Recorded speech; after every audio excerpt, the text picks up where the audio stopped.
हाँ जी, नमस्कार। राधे राधे, हर हर महादेव। मैं आपका आचार्य देव। आज इस वीडियो पे बात करेंगे कर्क लग्न, कर्क राशि। यदि आप कर्क लगन में उत्पन्न हुए हैं या आपके चंद्रदेव पुनर्वसु पुष्य श्लेषा नक्षत्र में हैं, तब आपकी कर्क राशि बन रही है।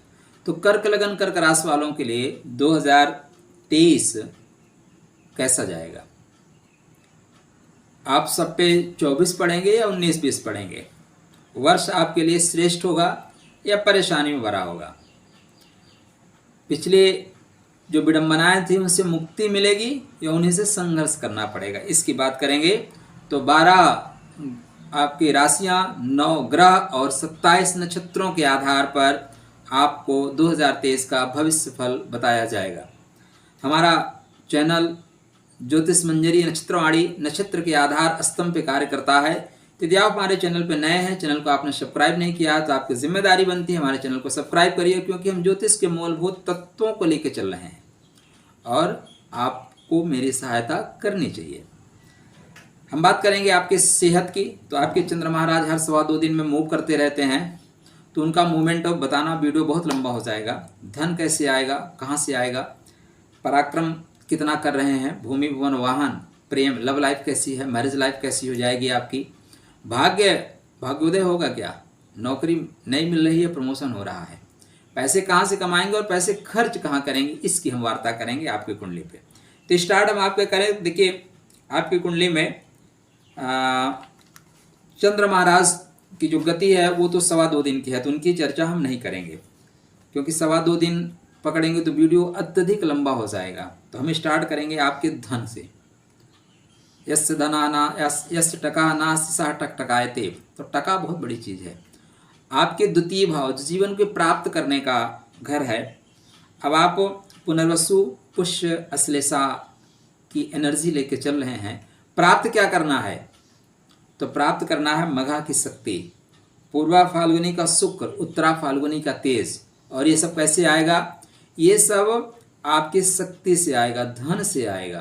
तो सूर्यदेव आपकी कुंडली में धन के कारक हैं, और ऐसे धनेश जो है उनकी स्टार्टिंग अगर आप करें तो 14 जनवरी तक ये धनु में प्रवेश कर रहे हैं, धनु में ही हैं।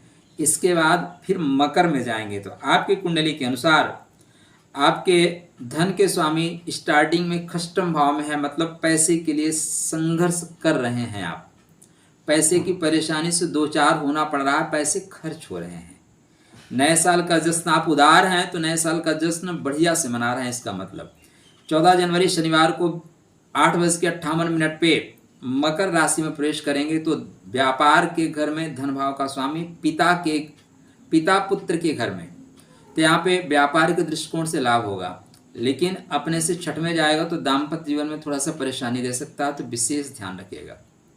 लेकिन व्यापार के दृष्टिकोण से पूरा 1 माह आपके लिए बेहतर जाएगा।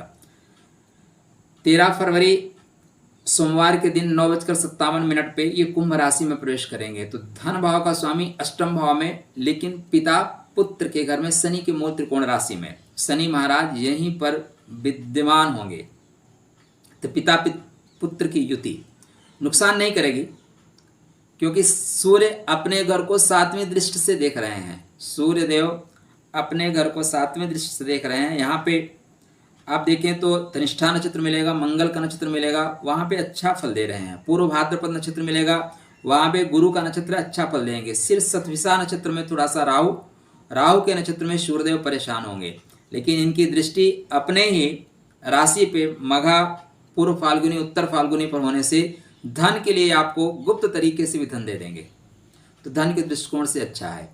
सूर्यदेव इसके बाद आपके भाग्य के घर में गोचर कर रहे हैं, मीन राशि में, पूर्व भाद्र, उत्तर भाद्रपद और रेवती नक्षत्र में। तो पूर्व भाद्रपद में बहुत अच्छा फल देंगे, उत्तर भाद्रपद में थोड़ा सा रुक के फल देंगे, और रेवती में भी थोड़ा सा रुकावट युक्त देंगे, लेकिन फल आपको मिलेगा, क्योंकि धन भाव का स्वामी भाग्य के घर में जा रहा है, और भाग्य की वजह से आपको यहाँ पे द्रव्य दक्षिणा प्राप्त हो रही है। इसके बाद सूर्यदेव आपकी कुंडली में मेष राशि में प्रवेश कर रहे हैं। अब मेष राशि में सूर्यदेव का जो प्रवेश है, आप देखें तो आपके कर्म भाव पे है, यहाँ पे उच्चता प्राप्त करते हैं। मेष राशि में अश्विनी, भरणी, कृतिका। अश्विनी मतलब केतु के नक्षत्र में, भरणी मतलब शुक्र के नक्षत्र में, और कृतिका मतलब सूर्य अपने ही नक्षत्र में। तो कृतिका में सूर्य 10वें भाव में अच्छा फल देंगे, एकादश भाव में भी अच्छा फल देंगे। 3 चरण कृतिका के एकादश भाव में चलते हैं तो अच्छा फल देंगे। यहाँ पे बड़े लोगों से पैसा मिलेगा, पिता से पैसा, सरकार से पैसा। आपके जो पुराने पैसे किसी के पास बचे हुए हैं वो भी आपको मिल रहे हैं।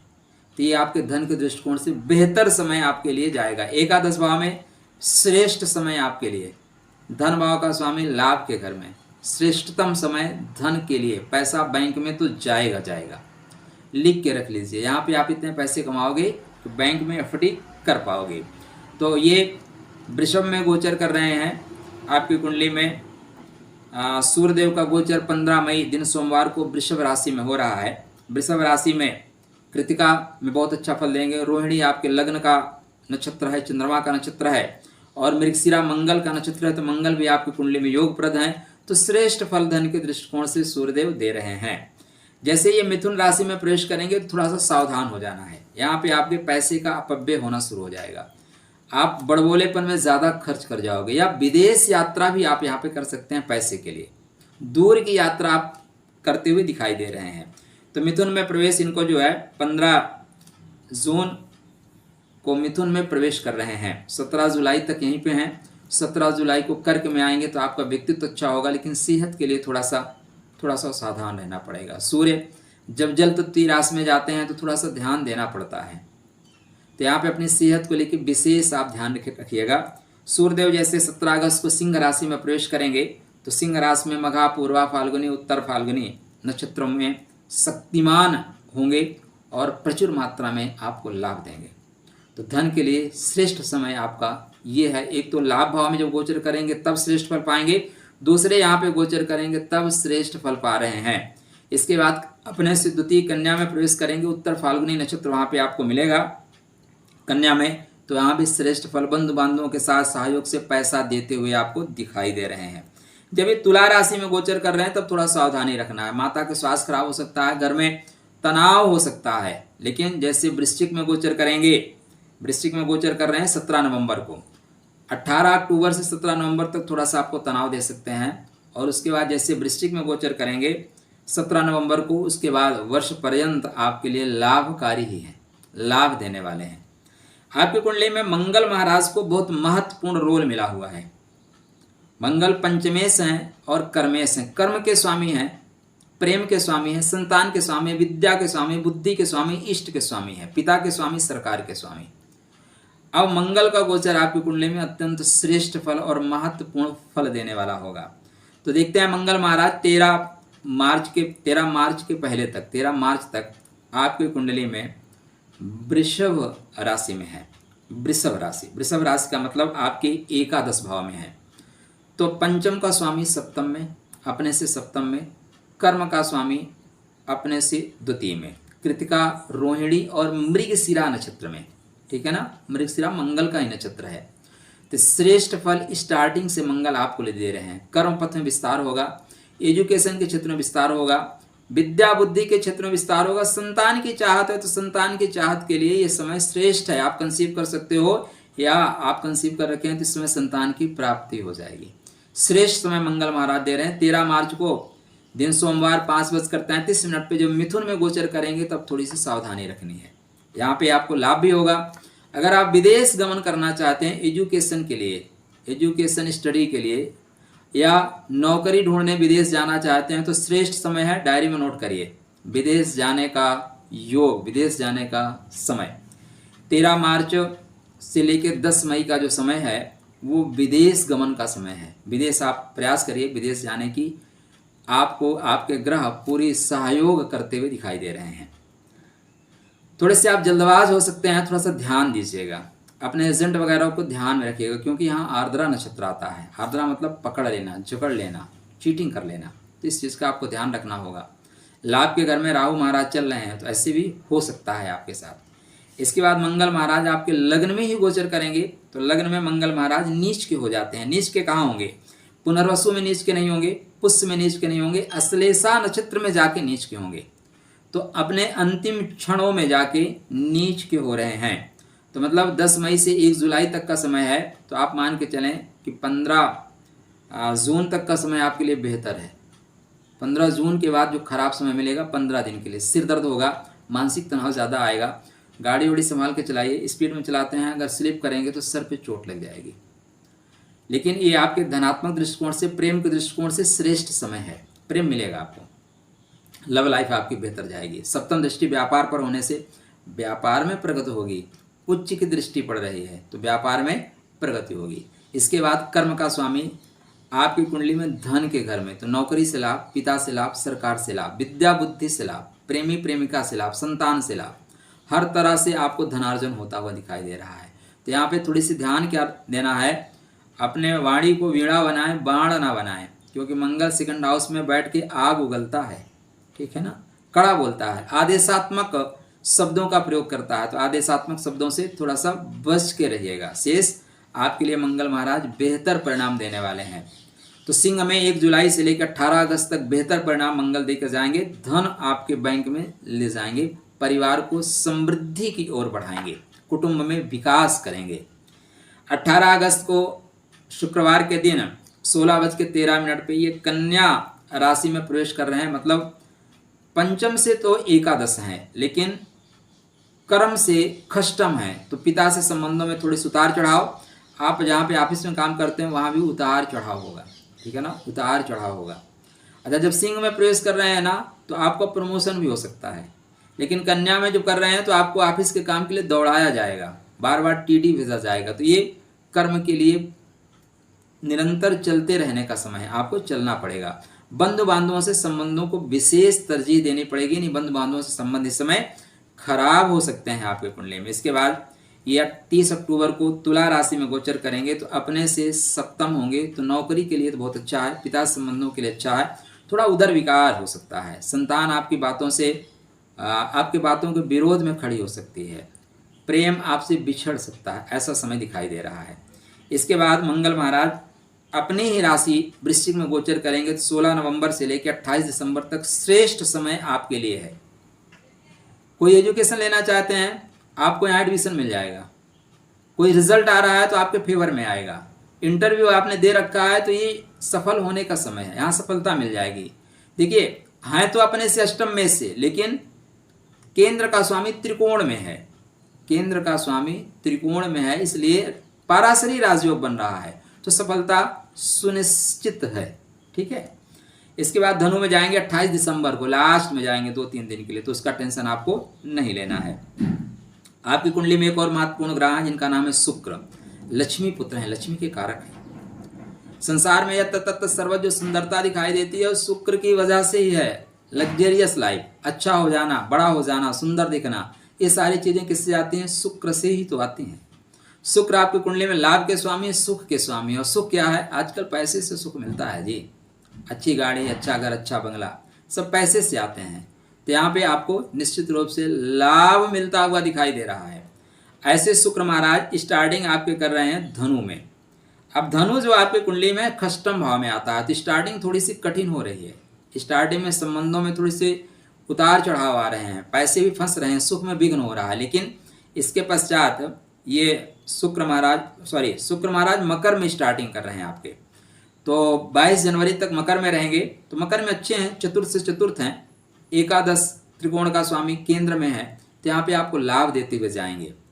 22 जनवरी को कुंभ में प्रवेश करेंगे और 15 फरवरी तक यहाँ पे रहेंगे। तो कुंभ का मतलब आपके कुंडली में अष्टम भाव, तो चतुर्थ से तो पंचम होंगे और एकादश से दसम होंगे, तो लाभ तो मिलेगा, जमीन फोड़ कर लाभ ले लोगे, गुप्त तरीके से पैसा प्राप्त करोगे। तो शनि के इस राशि में, राहु की राशि है कुंभ, शनि का है, घड़े से पैसा निकाल लोगे, सतविसा नक्षत्र है, गुप्त तरीके से पैसा कमाओगे, तो पैसा तो आपको देगा, लाभ तो कराएगा। इसके बाद मीन में उच्चता प्राप्त करेंगे, तो भूमि भवन वाहन का सुख मिलेगा, प्रॉपर्टी का सुख मिलेगा। घर में लग्जरियस आइटम आपके आ रहे हैं, घर बड़ा कर रहे हैं, घर परचेज कर रहे हैं, लाभ 2 गुना हो जाएगा। लेकिन घर में विघ्न भी होगा, जैसे जैसे पैसे आएंगे वैसे लोग पैसे में खींचातान करेंगे। लेकिन आपके लिए विकास के दृष्टिकोण से देखें तो आपके लिए श्रेष्ठ समय है मीन में जब ये गोचर कर रहे हैं, तो 22 जनवरी से लेके पूरा 15 फरवरी तक मीन में इनका गोचर उच्चता देने वाला है। इसके बाद फिर ये मेष में प्रवेश करेंगे 12 मार्च तक। मेष में 12 मार्च को मेष में जाएंगे, 8:38 से 6 अप्रैल तक यहीं पे रहेंगे। मेष अपने से सप्तम चले गए और अपने से द्वादश, तो द्वादश का दुख नहीं होगा क्योंकि लाभ का स्वामी कर्म भाव में है, तो कर्म से लाभ होगा। सुख का स्वामी अपने से सप्तम है, तो सुख की वृद्धि होगी। यहाँ पे लोग आपको प्यार देंगे, बिना मांगे सलाह देंगे, बिना मांगे आपको सपोर्ट कर देंगे, आपकी फाइल है उसको टकाटक आगे तक बढ़ा देंगे। तो ये भी आपके लिए श्रेष्ठ समय है सरकार से लाभ लेने के लिए। कोई विपरीत लिंगी आपके काम को बनाता हुआ प्रतीत हो रहा है। सरकारी काम में आप स्त्री हैं तो पुरुष, पुरुष हैं तो स्त्री, आपका कोई ना कोई सहयोग करता हुआ यहाँ पे नजर आ रहा है, सहयोग आपको मिलेगा। इसके बाद फिर 6 अप्रैल को वृषभ राशि में 11 बजे दिन में गोचर कर रहे हैं, तो लाभ के घर में शुक्र श्रेष्ठ समय है, लाभ के लिए श्रेष्ठ समय है। पैसे खूब कमाओगे, पैसे कमाने के लिए श्रेष्ठतम समय है, तो पैसे यहाँ पे आप डेफिनेटली कमा रहे हैं। सुख का स्वामी अपने से अष्टम में, तो घर से आप दूर हो सकते हैं लेकिन पैसे तो कमाएंगे।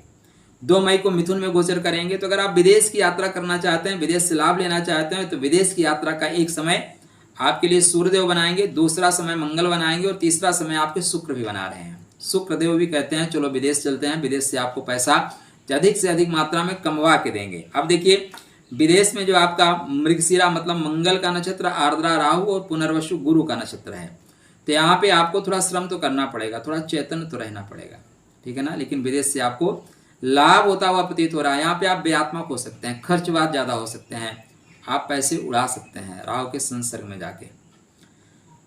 30 मई को कर्क में प्रवेश करेंगे, तो कर्क में इनका प्रवेश आपके व्यक्तित्व को निखार देगा, आपके अंदर ग्लो पैदा करेगा, एक चमक आएगी, एक चार्मिंग आएगी और लोग आपको इजहार कर देंगे, लोग आपको प्रेम देंगे। तो सुख का स्वामी लगन में, आय का स्वामी लगन में, जहां पे आप जाओगे वहां सुख की प्राप्ति होगी, वहां आपको लोग प्रेम स्नेह देंगे, 2 पैसे का भी जुगाड़ होता हुआ नजर आ रहा है। इसके बाद सूर्य की राशि सिंह में प्रवेश करेंगे 7 जुलाई को, तो लाभ का स्वामी धन के घर में, धन के लिए श्रेष्ठ समय है। जब सूर्य अपने राशि में है या शुक्र के राशि में जाएंगे तब भी श्रेष्ठ समय है, शुक्रदेव अपने राशि में है या सूर्य की राशि में जाएंगे तब भी श्रेष्ठ समय है, क्योंकि दोनों धन के कारक हैं आपकी कुंडली में, तो धन देने के लिए श्रेष्ठ समय है। यहाँ पे श्रेष्ठ आपको फल दे रहे हैं। 7 अगस्त को ये फिर थोड़ा से वक्री हो रहे हैं, कर्क में वापस आ रहे हैं, सिंह से वापस कर्क में आ रहे हैं, श्रेष्ठ समय है। केंद्र का स्वामी केंद्र में, लाभ का स्वामी केंद्र में, तो श्रेष्ठ समय है, वक्री होना श्रेष्ठ है। 2 अक्टूबर को सिंह में प्रवेश करेंगे, फिर बैंक में पैसा जमा होगा, तो शुक्र आपके लिए 2023 में बहुत बेहतर फल दे के जा रहे हैं, तो लाभ उठाइए, उत्तिष्ठ जागृत, उठिए, जाग जाइए, समय आपका दरवाजा टक टक टक कर रहा है। 3 नवंबर को कन्या में प्रवेश करेंगे। कन्या में प्रवेश करने के समय थोड़ी सी आपको सावधान रहने की आवश्यकता है, खासकर उत्तर फाल्गुनी हस्त, ठीक है, हस्त में चूंकि आपके लग्न के स्वामी हैं तो बुरा नहीं फल देंगे। और हालांकि यहाँ पे तीनों आपको देखें ना तो मित्र बनेंगे, यहाँ पे बुरा फल नहीं देना चाहिए, लेकिन नीच के हो जा रहे हैं। नीच का होने का तात्पर्य है सुख में विघ्न उत्पन्न होना, लाभ कोई और उठा लेगा, ऐसी स्थितियां बनती हुई दिखाई दे रही हैं। 3 नवंबर के पश्चात ये तुला में गोचर करेंगे तो सुख की वृद्धि होगी, घर बनाने का श्रेष्ठ समय है, प्लाट खरीदने का श्रेष्ठ समय यही है, नोट कर लीजिए, इस समय आपको मिल जाएगा। कोई ना कोई आप खरीद रहे हैं, चाहे वाहन ही खरीदें। 30 नवंबर को फिर ये 30 नवंबर तक तुला में है और 25 दिसंबर तक यही है। 25 दिसंबर को फिर वृश्चिक में जाएंगे, तो 5 दिन के लिए समय है, श्रेष्ठ वो भी निकल जाएगा। ये तो हम अच्छी बातें कर लिए, क्या आपकी कुंडली में अच्छी बातें। अच्छी बातों में एक और बात है, गुरु महाराज। गुरु महाराज आपकी कुंडली में 21 अप्रैल 2023 तक यहीं पे हैं। 21 अप्रैल को ये राशि परिवर्तन करेंगे, तो गुरु का राशि परिवर्तन आपके लिए श्रेष्ठ फल देने वाला है। कैसे? देखिए, गुरु आपके कुंडली में संघर्ष के स्वामी है, छठवें के स्वामी है। छठवें का स्वामी जब दशम से संबंध बनाए तो सरकारी नौकरी मिलती है, तो सरकारी नौकरी के योग आपके 21 अप्रैल से बनते हुए दिखाई दे रहे हैं। अब आपकी कुंडली में महादशा अंतरदशा ठीक है, आप उस कैटेगरी को प्राप्त करते हैं तो आपको नौकरी मिल जाएगी। आप 12 साल के हो तो नौकरी थोड़ी नहीं मिलेगी, 50 साल के हो तो नौकरी नहीं मिलेगी, फिर आपको मान सम्मान पदोन्नति मिलेगी। लेकिन आप 20-22 साल के हैं, तैयारी कर रहे हैं, तो यहाँ पे गुरु आपको नौकरी देकर जाएगा। क्यों? क्योंकि भाई देखो अश्विनी में चलेगा, अश्विनी मतलब केतु, केतु मतलब मंगल, मंगल जैसा फल देगा। भरणी मतलब शुक्र, सुख का कारक, और कृतिका सूर्य धन का कारक। इन तीनों नक्षत्रों में जब गुरु गोचर करेंगे तो लाभ ही लाभ देके जाएंगे। भाग्य के स्वामी है, थाती है उनके पास, उनके जो है एफडी उनके पास है, वो तोड़ के दे देंगे। तो नौकरी के लिए श्रेष्ठतम समय आपका 21 अप्रैल 2023 से स्टार्ट है। 2023 के एंड तक में आपको बेहतर फल देकर चले जाएंगे, देकर जाएंगे। आपकी कुंडली में एक और महत्वपूर्ण ग्रह है जिनका नाम है शनि। शनि आपकी कुंडली में सप्तमेश हैं और अष्टमेश हैं। अब ऐसे शनि महाराज 17 जनवरी को कुंभ राशि में कर रहे हैं प्रवेश। तो देखिए यहाँ से आपके सप्तम से द्वितीय जा रहे हैं, तो व्यापार में तो लाभ होगा, व्यापार में लाभ होगा, लेकिन जीवन साथी की सेहत को थोड़ा सा ध्यान रखना पड़ेगा। अब 17 जनवरी को प्रवेश करेंगे और 14 मार्च को शतभिषा नक्षत्र में जाएंगे, राहु के नक्षत्र में जाएंगे। राहु आपके कर्म भाव में है, तो यहाँ पे आप षड्यंत्रात्मक बुद्धि आएगी, लाभ लेंगे, व्यापार में भी षड्यंत्र करके लाभ लेंगे, मतलब चीटिंग से लाभ, तो लाभ ही लाभ हो रहा है। 17 जून को ये वक्री हो रहे हैं, फिर वापस लौट रहे हैं। 17 अक्टूबर को धनिष्ठा में प्रवेश कर रहे हैं और अंततः 4 नवंबर को फिर कुंभ में जा रहे हैं। तो शनि आपके लिए वर्ष भर बेहतर परिणाम देकर जा रहे हैं। एक और महत्वपूर्ण ग्रह है आपके लिए राहु। तो 20 फरवरी को अश्विनी में राहु महाराज करेंगे गोचर। 20 फरवरी 2023 अश्विनी में राहु महाराज करेंगे गोचर। अभी भरणी में चल रहे थे, तो भरणी के बाद जब अश्विनी चलेंगे, अश्विनी मतलब केतु, केतु मतलब मंगल, और मंगल का आपके कुंडली मतलब कर्म भाव का स्वामी और पंचम का स्वामी। तो राज्य देने वाला है, प्रेम देने वाला है, स्नेह देने वाला है, बुद्धि देने वाला है, विद्या देने वाला है, शक्ति देने वाला है, इतनी सारी चीजें देने वाला है। फास्ट हो जाए तो थोड़ा स्लो करके सुन लीजिएगा। ऐसी ही मेरी गति है, जब आप रटी रटाई चीजें बोलते हैं तो सोचना पड़ता है, और नहीं तो सोचना नहीं पड़ता, AK-47 जैसी आवाजें निकलती रहती हैं। तो यहाँ पे 20 फरवरी को अश्विनी में गोचर कर रहे हैं 10:54 पे, तो बेहतर फल देंगे। 30 अक्टूबर 2023 तक शास्त्रकार बताते हैं, लेकिन आप गणना करें तो 29 नवंबर तक यहीं पे हैं, तो आपको बेहतर परिणाम देकर जाएंगे। केतु महाराज का आपके चतुर्थ भाव में जो गोचर है, थोड़ा सा घर में तनाव दे सकता है। आपकी उम्र ज़्यादा है, अगर आप हृदय संबंधित कष्ट में हैं तो थोड़ा ध्यान दीजिएगा, केतु आपके हृदय कष्ट को बढ़ा देने वाला है। बुध महाराज का गोचर भी आपके लिए बहुत महत्वपूर्ण है। बुध बुद्धि के कारक है, लेकिन आपकी कुंडली में व्यय के कारक हैं, आपकी कुंडली में पराक्रम के कारक हैं। ऐसे बुध महाराज 7 फरवरी को मकर राशि में, 7 फरवरी तक धनु में है, 7 फरवरी को मकर में जाएंगे। तो धनु में गोचर कर रहे हैं तो बढ़िया है। व्यय का स्वामी खष्टम भाव में राजयोग, विपरीत राजयोग कन्वर्ट कर रहे हैं। 7 फरवरी को मकर में जाएंगे तो पराक्रम का स्वामी व्यापार के घर में, तो व्यापार से आपको लाभ मिलेगा। फिर 27 फरवरी को कुंभ में जाएंगे। थोड़ा सा यहाँ पे आपको ध्यान रखना होगा, वाहन चलाते समय विशेष सावधानी रखनी होगी। 16 मार्च को मीन में जाएंगे तो दोस्तों के साथ साझेदारी का काम सोच समझ कर करना पड़ेगा, बंधु बांधवों से विशेष संबंध बना के रखना पड़ेगा। 31 मार्च को मेष राशि में जा रहे हैं, कर्म भाव में जा रहे हैं और ये अकारक हैं, तो अगर हिला हवाली करेंगे तो आपके ऑफिस में प्रॉब्लम क्रिएट हो जाएगी। जल्दबाजी में काम ना करें, त्रुटियां हो जाएंगी, पनिशमेंट मिल सकता है। इसके बाद लाभ के घर में जाएंगे तो सेल्फ मेड योग बना देंगे, विदेश तक से आप लाभ कमा सकते हैं। कहाँ पे? वृषभ राशि में 7 जून से। 24 जून को मिथुन में जाएंगे तो यहाँ पे आपको विदेश की यात्रा अगर करना है तो बुध भी विदेश की यात्रा कराने के लिए एकदम कमर कस के बैठे हैं कि हम विदेश की यात्रा आपको करा देंगे। तो विदेश की यात्रा कराने के लिए बुध जो है कहते हैं वो 24 जून से 28 जुलाई तक का जो समय है विदेश यात्रा का है। 28 जुलाई का जो समय है वो जागृत हो जाने का समय है। बुध आपके लगन में गोचर करेंगे। यद्यपि बेटा बाप के घर में आ रहा है, लेकिन बेटा बाप को बाप मानता ही नहीं, तो संबंधों में थोड़ी सी खटपट होगी। स्वास्थ्य आपका खराब हो सकता है, त्वचा संबंधी विकार हो सकता है, मस्तिष्क भ्रम में आ सकता है, तो अपना ध्यान रखिएगा। 25 अगस्त को सिंह राशि में प्रवेश करेंगे। धन के घर में बुध का गोचर वैसे तो बेहतर है, लेकिन लग्नानुसार देखें तो धन का व्यय होगा। कहीं ना कहीं पैसे खर्च कर रहे हैं, पर्स गायब हो जाएंगे, मोबाइल गायब हो जाएगा, कोई कीमती सामान आपका गायब हो सकता है, तो केयर करके रखें। बुध की चीज़ों का दान करते रहें। इसके बाद 1 अक्टूबर से 19 अक्टूबर तक कन्या में गोचर करेंगे तो अपने घर में पराक्रमी बनाएंगे, बंधु बांधवों का सुख सहयोग आपको प्रदान करेंगे बुध महाराज।